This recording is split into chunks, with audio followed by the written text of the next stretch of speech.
All right, so today what we ended up doing is we read for about 30 minutes. So I'm going to have you make sure you read for about 30 minutes. Set a timer, and then that'll be good from there. And then outside of that, we talked about conflict today. So I'm going to show you what we actually ended up doing. And you can do the same thing with this in the sense of when you get back to school, you're going to want to get a copy of this mentor text. So you're going to want to make sure you get that. But I'm going to kind of read through and kind of talk about some things because with conflict, there's different types of conflict. And you need to have conflict to be in a story. Because if there's no conflict, then there's nothing, like the story doesn't really have anywhere to go. And so we'll end up taking notes here in a little bit as well. But in here, we're just going to kind of read this. I'm going to talk through some things that I see. I'm not going to read all of them, but I'm just going to do a few of them with you. Okay. So these are all about conflict. And then I always have the title and the author. So if you ever want to go back and actually read these books or put it on your maybe list or your bookmark, you can do so. But I'm going to go ahead and just read this. So, the Tesla gun. Wait, I cried, scrambling up the ladder. It connected to a big metal luggage rack on the roof of the motorhome. I pulled myself across it and held tight just as a bright purple sheet of light crackled up from where I had been a moment before. Once the after image cleared and I could see again, I slid to the back edge of the motorhome and looked down. Missed, Greta said, still crouched on the trailer. She took aim again. So Greta, she's the one who's actually like in charge of this Tesla gun. A Tesla gun is just a really hazardous gun. It's a device. That's just what we'll go from there. Let's see. At that moment, Henry cranked the wheel so sharply that the trailer bounced and Greta fell over, her finger on the trigger. The shot from the Tesla gun went wild, tracing a jagged arc up the back end of the motorhome, right toward my face. So this right here, like that's just as scary to me. So I'm just going to do that and write the word scary. Just a little bit of annotation here. I ducked and felt the bolt sear the air over my head. Then it swept downward again. Stop, I shouted. Turn it off. The light disappeared as Greta released the trigger. I peered over the edge of the RV and gasped. Greta had cut a 5-foot wide smoking hole in the back of the motorhome, big enough for a person to climb through. Izzy screamed somewhere inside, and then a moment later, the cardboard cutouts of the family came sailing out. Greta ducked as they blew over her head and were gone. You put that thing down, Izzy shouted. All right, so there's conflict in here to kind of look at, and I think in some aspects you can kind of see man versus man, just because Greta has this gun and she's going against other different people. I'm not sure exactly what's happening because we don't have a full story, but I can see man versus man in there. So I'm going to write this to the side because, again, this is all about conflict. So I'm going to write man versus man. But then I can also see that we have man versus technology because it has that gun, the Tesla gun. So I'm just going to write man versus tech and just keep it with that. Okay, so again, when you get back to school, you're going to want to get a copy of this so you can put this in your notebook as well. So make sure you do that. Okay, so we've had 2 so far, man versus man, man versus tech. We're going to go ahead and switch over. We're not going to do Lifeboat 12. We're going to go to the next one. It's actually the raft. So I'll read this one. So again, we're just going to read it, see what we can come up with for conflict, and then move on from there. Okay? All right. Had he even heard my voice? I sat up, still hacking into the deluge of rain and wind. I pressed my hands against my chest, trying to hold back the pain of breathing. I couldn't believe how bad it hurt. How bad drowning, almost drowning, hurt. Okay, so he's almost drowning. So we're in the water here. Max turned left to where, about 100 yards away, blue lights winked. The lights on the wing, the plane. So I'm guessing that the plane had crashed. They're in the water, so it's in the water. Larry, Max screamed. Larry? I had to cover my ears so I wouldn't scream myself. I closed my eyes and squeezed my hands tighter over my ears and was alone with the pounding of my heart. So we don't know what happened. Did he die? Question mark. Alone with the stinging of my scalp, alone with the pain in my chest, alone with the rain on my face, alone with the freezing wet clothes claiming dead weight against my skin. My breathing slowed, alone with the truth. All right, so I think this part right here, this is like again and again, or it's being repeated. So I want to take note of that. But again, it's saying that alone and alone because of the truth. Like, he'd almost died, but I'm pretty sure that this Larry guy has died. So I think that's causing that alone feeling there. Okay?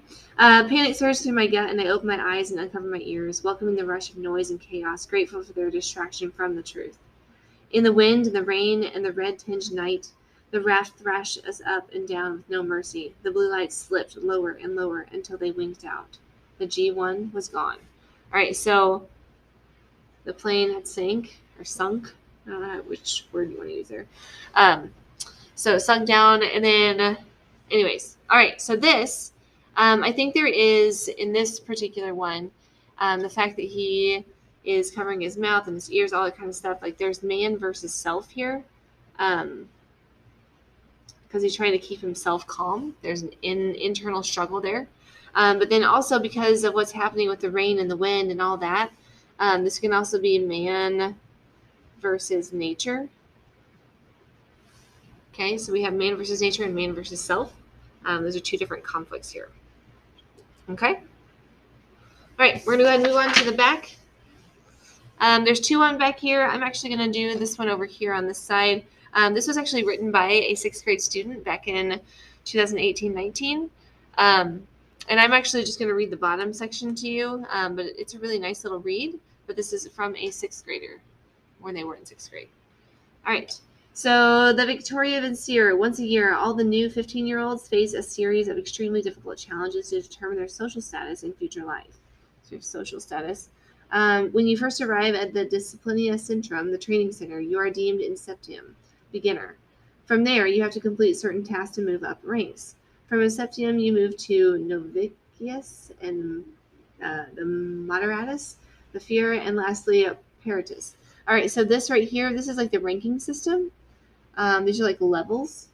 So I'm just going to say levels over here. You have 8 weeks to train. Your status at the end of training determines what supplies you start within the arena. Once you're in the arena, you have to survive on your own, living off the land. You must report to the training area in the arena every day after having spent the night in the wilderness. If you don't show up, you're out that round no matter what. It is a highly dishonorable way to be eliminated. Also, once you are in the arena, all you are characterized is by your number. Rumor has it that Coach Ferox was number 9, but no one talks about their time in the arena. All right, so if you have read any sort of like dystopian novels, this is what this is. Dystopian has a different government or different way of life on how they run things. And all dystopians is going to be man versus society. So that is the other type of conflict that you can see there. All right, so there are other examples on here, and those are the only ones I'm going to do with you today. When you get back to school, make sure you get this mentor text, and you make sure to make those annotations on there and put down what conflict it is for each one. But then we're going to set this to the side for a minute. I'm going to show you what we ended up doing after that. So on this, we went through, there's 5 different ones. We have man versus tech. We have man versus self. We have man versus nature. And then on the back, we had man versus society. So those are the 5 different conflicts that we're actually going to take some notes on.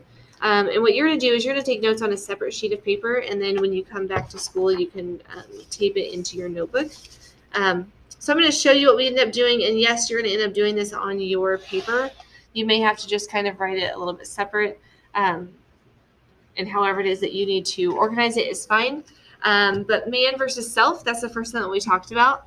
Because man versus self, that is an internal conflict. The other ones that we're going to talk about are all external conflicts. So internal conflicts occurs within the character. So these things that you see in my handwriting, you're going to be writing those things on a separate sheet of paper. You're also going to want to write like man versus self. So that way you know which one it goes with. That will be very helpful for you. Okay. So occurs within character. So you're not going to actually see this because it's an internal conflict. Things that the character might say to themselves is, what should I do? What if I am wrong? Something else you could also look at too is if they're just too scared to do something. So think about yourself. If you're too scared to do something, there's a conflict. If you're too overwhelmed to do something, there's a conflict. So whatever that emotion is that is too much of, that can also create that man versus self in the sense that it's occurring within the character. Okay, so that's what internal conflict is. So make sure you have that all written down on a separate sheet of paper, because you'll bring that back to school so you can put it in your notebook. All right. Okay, so then we are going to move on to external conflict. And this is where you're going to see all the other 4 that we talked about. So external conflict, you have man versus man. And there's something on here I'm going to teach you a little bit later. But man versus man is that you have 2 characters who are against each other. They're trying to figure something out. A lot of times you're going to see this like in a Marvel movie. So you have protagonist, which is like the good guy, and antagonist, which is like the bad guy. So you have the good guy versus the bad guy. So you'll see that. An image that pops into my mind when I think of man versus man is this right here, Knock'em Sock'em. So like that's just what I envision in my brain when I hear man versus man. It's that fighting aspect in the sense of I'm against you, you're against me, who's going to win? Okay, so that's just the image I put in my head. All right, then we have man versus nature. So again, that man is the main protagonist, the main good guy in whatever it is that you are reading. And so they could be against nature. I have a tornado and I also have a cloud with lightning and rain. That's just to give myself something to look at. Okay, so man versus nature. Something could happen out in nature, and then the character's trying to overcome what has happened. A lot of times for this one, I see like if you have read any of the I Survive books, a lot of those are in there as well. Okay. Then you get down to the next one, man versus society. Again, make sure you're drawing these and you have those different information and you have it with each individual conflict, because that's going to be helpful for you later. All right, so man versus society. So again, we have that protagonist versus a group of people. So like the government, society. I put government down here because a lot of times this goes with dystopian novels. So kind of like that last one that we talked about with the student writing, this one right here. That's man versus society, because the government is different. Things are set up differently in there. Okay. And then the last one, you have man versus technology or supernatural. So again, we have our main protagonist, the good guy versus technology or supernatural. So we have those on there. Okay. All right. So if you need to pause anytime and like get yourself caught up, that's fine, but you'll need to make sure you have those written down on that separate sheet of paper so you can bring it back to school with you. All right, then at the very bottom, just to bring to your attention, it says, how do I word the conflict of a story? Sometimes you're going to have a conflict that's really obvious. So if someone's dealing with death, or they're starving, homeless, fear, bullied, kidnapped, like those things are very obvious. Because it has like an extreme negative emotion to it. Okay, but sometimes you're going to come across a story, which is what this is over here, that it may not be an extreme negative emotion, but there is some sort of emotion there. And so we don't know exactly what the conflict is. So in order to figure out what the conflict is and be able to how to word that, is you're going to have character, whoever the character's name is, they want or they don't want something, but this is in the way. Okay? So like the example I used earlier today was that my daughter's name is Kinsey. Okay? So Kinsey wants candy. Kinsey wants candy is not a conflict yet. I haven't said what's in the way. Because if I don't say what's in the way, then it's just hey, I want candy. But it's not a conflict. Okay, but then I could say Kinsey wants candy, but it's on the top shelf and she can't reach. Then that becomes a conflict. So in order to word that conflict, I have to make sure that I say, this is what the character wants, but this is in the way. Because that but part is the conflict. Okay, so we'll get into more of that in the sense of when we take more notes on that later. Okay, all right. The next thing you're going to have to end up doing is whatever you ended up writing these notes on, you're going to take a picture of that and send it to me so I can update your grade, or you can just show it to me when you get back and we will tape it into your notebook. So just so you know, what's going to actually end up happening is this piece of paper is already in your notebook, but you'll tape yours underneath or on top of it. Then when you come back to school, you're going to make sure to get this piece of paper from me as well. And that will also be taped into your notebook. I'll show you where it's going to be taped in. It's also going to be on page 23. It's just going to be underneath your conflict notes page. So it'll be on to page 23. And then the other thing you'll need to make sure that you get from me is we ended up taping this sheet of paper on page 22. I didn't talk about this today because I just realized that I wanted that in your notebook. So those two things you'll need to make sure you have. But again, once you fill this out, or on a separate sheet of paper, take a picture of it and send it to me so I know you did it. That way I can get your grade updated from there, and that should be good. And then just make sure you're reading at home. Otherwise, that's all I really have for you. Make sure you're continuing to look at Schoology in the sense of what are the things that you need to get done with. Because I know for me and for Mrs. Oathout, if you go into Schoology, which is where you got this video from anyways, but just make sure you're keeping yourself updated in the sense of what you need to, it's not functioning right now. There it is. So what you need to actually look at for the only if absent in all of your classes. But that's all I have for you today. Awesome. I'll be looking for your email, and I'll see you when you get back.